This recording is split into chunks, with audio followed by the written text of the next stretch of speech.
This is WDEE TV News for this Thursday, June 5th, 2014. I'm Michael G. Nastos reporting. Our top story tonight, a request by the Ann Arbor Jesuit community to allow 6 of its members to live together as a functional family in a house off Washtenaw Avenue failed to win approval Tuesday night from the city's Planning Commission.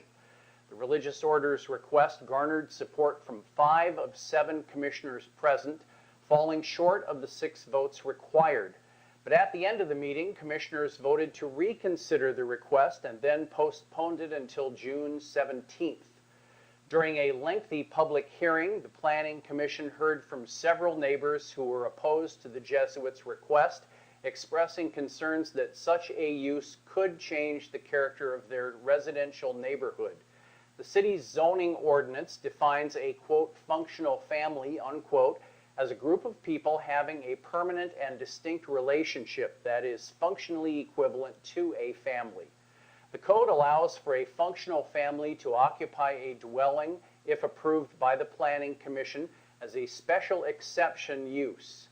The Ann Arbor Jesuit community is made up of members of a religious order who take several lifelong vows.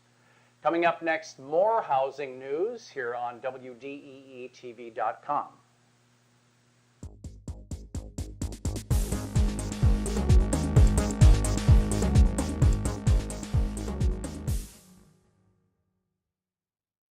This portion of the news is brought to you by Hikes Decorated Apparel, located at 133 West Michigan Avenue, Ypsilanti, Michigan. Check us out on the internet at hike.com.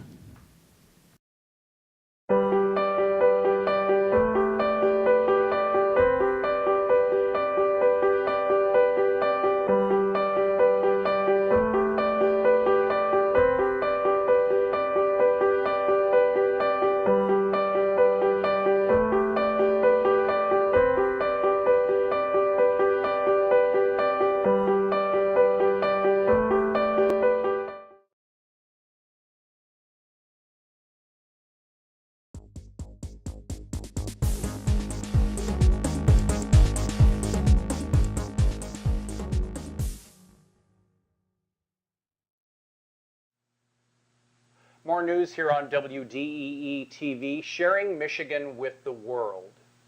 The Michigan State Housing Authority is changing the funding formula for its Housing Choice Voucher program, so it will only pay for 1 bedroom for every 2 people living in a household, a move that should save about $12 million annually once it's fully implemented.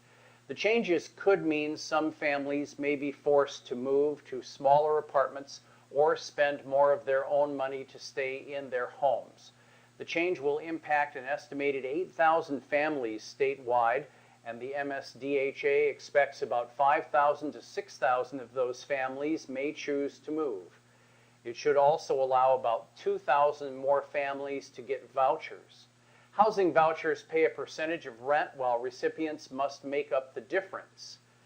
The funding change took effect in March for people entering the program or existing recipients who chose to move. Other existing recipients will begin to see the change starting July 1st. It will impact families at different times based on when they receive their annual recertification for the voucher program. The state used to use standards that children of different genders didn't have to share a bedroom, but the MSHDA has now gone to the minimum standard as regulated by the federal government. Now, this change only impacts those who receive vouchers from MSHDA. Other public housing authorities also distribute vouchers and operate by their own standards. Some, like the Ann Arbor Housing Commission, already use the 2 people per bedroom rule. Coming up next on WDEE News, a statewide library plan. This portion of the news is brought to you by Red Rock Downtown Barbecue, located at 207 West Michigan Avenue, Ypsilanti, Michigan.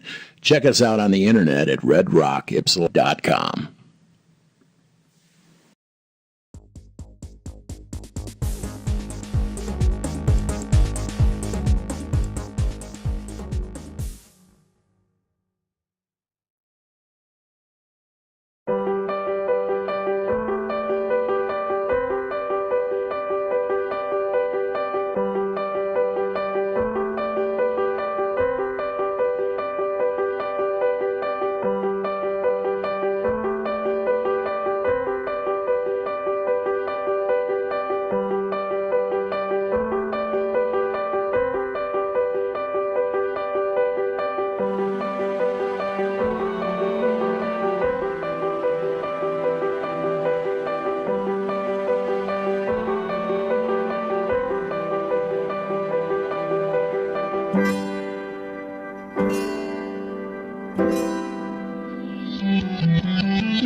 In more news from WDEE TV.com online, the Library Network recently announced the Michigan Activity Pass presented by the Library Network will renew for a second year.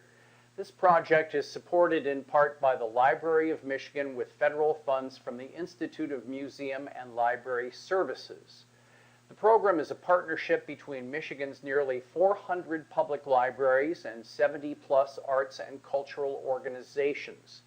The program is designed to enhance the learning experience for people of all ages through books and other library materials, and to provide reduced cost or complimentary access to arts and cultural organizations across the state of Michigan, from St. Joseph to Saline to Saginaw to Sault Ste. Marie to South Range and all points in between.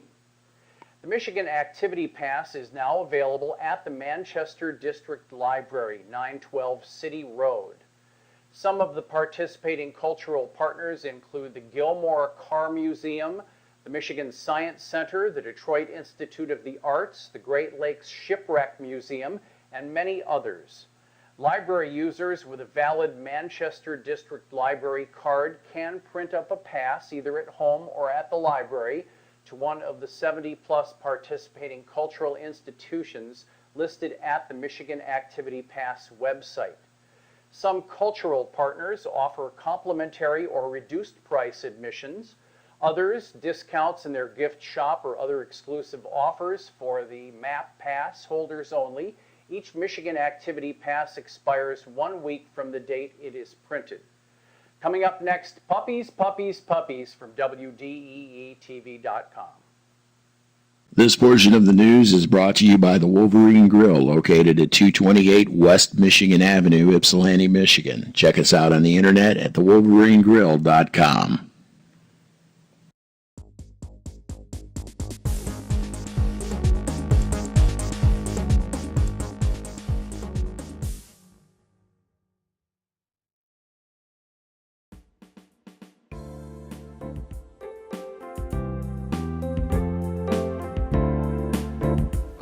Welcome to Plaza Antiques and Collectibles Mall, where you can take a step back in time. We are Downriver's largest indoor antique mall with more than 70 dealers all under one roof.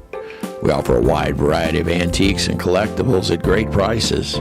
We're located at 2621 Dix Highway in Lincoln Park, Michigan. Our store hours are from Tuesday to Saturday, 10 a.m. to 6 p.m. On Sundays, 11 a.m. to 6 p.m. And we're closed Mondays. If you'd like more information, check us out on the internet at plazaantiquesmall.com.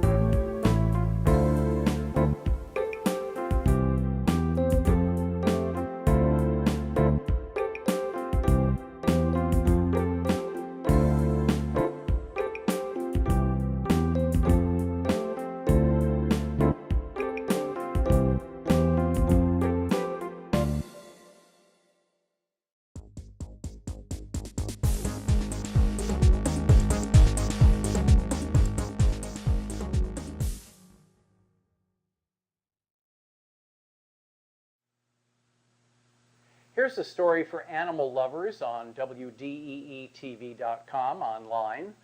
The nearly 100 dogs, puppies, and cats rescued in Livingston County last month are now available for adoption, some in Washtenaw County. At a Livingston County court hearing Tuesday, Margaret Elaine Komori admitted to failing to provide adequate care to dogs and puppies at the Raisin Tree Farms operations and released her rights, making them eligible for adoption according to a release from the Humane Society of Huron Valley. Washtenaw County's HSHV is assisting by taking in some of the sicker, more vulnerable animals from the group, about 3 dozen in total. A few puppies have been available Thursday and will be on Friday, but others will need more care. If you're interested, you'll need to be at the shelter in person and follow the HSHV's adoption procedures. The Humane Society of Huron Valley is open at 11 a.m. and located at 3100 Cherry Hill Road in Ann Arbor. Coming up, entertainment news for this weekend on WDEE TV.com, sharing Michigan with the world. This portion of the news is brought to you by Hikes Decorated Apparel, located at 133 West Michigan Avenue, Ypsilanti, Michigan. Check us out on the internet at hike.com.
In WDEE TV.com entertainment news for this weekend, check out ex-Stan Kenton drummer Jerry McKenzie's Just Jazz Band, featuring Dr. Dick Tappert on the vibraphone, playing tonight at Nicola's in Southfield starting at 9:30 p.m.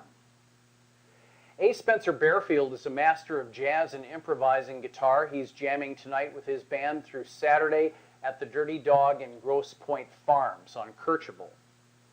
Friday night, it's a 6 p.m. reception for artists Nora Chapa Mendoza and Barbara Bearfield, that is A. Spencer's wife. They'll display their works with supplemental musicians at the Lawrence Street Gallery in Ferndale, and premier drummer Kareem Riggins leads his juke joint group on the rooftop at Exodus in Detroit. Percussionist Dr. Alberto Nassif leads his combo Aguanco Friday at the Carytown Concert House in Ann Arbor. Aguanco is a top-notch Latin jazz group that plays music from a recent CD.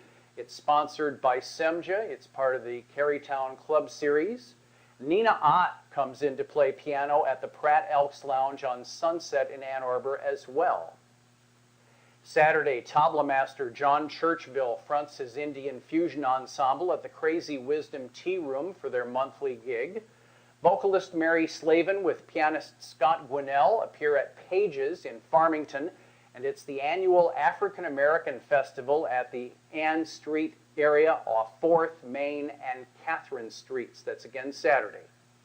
Also Saturday, it's the American Diabetes Association Bike Run, the Michigan Tour de Cure, starting at Washtenaw Community College. This weekend, it's Civil War Days in Dexter at Gordon Hall, the 8th annual Yasu Greek Festival at the St. Nicholas Orthodox Church on Scioto Church Road on the south side and west side of Ann Arbor. Sunday at 2 o'clock, it's the Battle of the Big Bands with the Craig Strain Orchestra and the Gary Greenfelder Orchestra at the Concord Inn in Rochester Hills at 2 o'clock. And Sunday at 4 o'clock, it's Drummers Night Out Sunday at the International Institute near the DIA, featuring Leonard King, Jerry LaDuff, Mark Stone, and Michael Gutierrez, among others. And the Grillin' for Food Gatherers event featuring George Bedard and the Kingpins, as usual, with great food, takes place at the Washtenaw Farm Council grounds between Saline and Ann Arbor. Next week, the reunited blues band The Alligators are at the Elks in Plymouth, and the Tone Farmers with trumpeter Ross Huff are scheduled for the Wolverine Brewing Company. Coming up next week, news on Brighton's Music on the Pond series for this summer. And that's WDEE TV.com news for this Thursday, June 5th, 2014. I'm Michael G. Nastos reporting. See you next week. So long, everybody. This portion of the news is brought to you by the Wolverine Grill, located at 228 West Michigan Avenue, Ypsilanti, Michigan. Check us out on the internet at thewolverinegrill.com.